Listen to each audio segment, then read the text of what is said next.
شروع کرتا ہوں اس پاک پروردگار کے نام سے جس کے قبضہ قدرت میں آپ کی اور میری جان ہے۔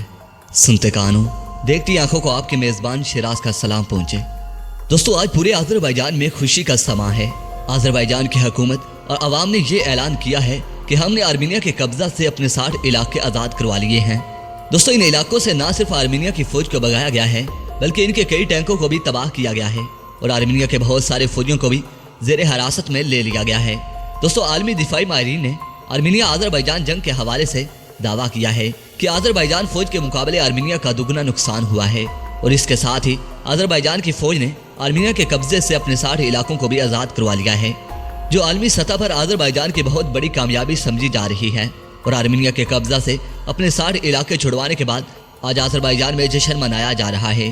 جشن منانے والوں میں بڑی تعداد میں آذربائیجان کی فوج ہے جس نے آرمینیا کے خلاف جنگ لڑتے ہوئے اپنے علاقوں کی حفاظت کو یقینی بنایا ہے۔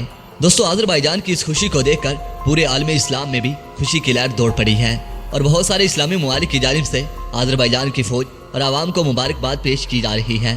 دوستو، اس کے علاوہ ترکی اخبار کے لائیو انٹرویو میں آذربائیجان کے وزیر اعظم نے کہا ہے کہ میں بے حد مشکور ہوں ان ممالک کا جنہوں نے ہمیں سپورٹ کیا اور میں ترکی اور پاکستان کا دل کی اتھاہ گہرائیوں سے شکریہ ادا کرتا ہوں کہ ان دونوں بھائی اسلامی ممالک نے ہماری کھل کر حمایت کی۔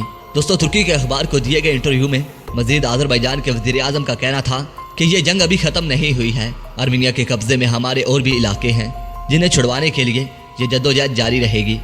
دوستو، پورے آذربائیجان میں خوشی منائی جا رہی ہے اور اسلام زندہ باد کے نعرے بھی لگائے جا رہے ہیں اور ساتھ ساتھ ترکی اور پاکستان کے پرچم بھی لہرائے جا رہے ہیں۔ دوستو، ویڈیو پسند آنے کی صورت میں اس ویڈیو کو لائک کیجیے، دوستوں سے شیئر کیجیے اور کومنٹ سیکشن میں پاک فوج زندہ باد، پاک آرمی پائندہ باد اور اپنے گمنام ہیروز کا نام نعرہ ضرور کمنٹ کیجیے گا۔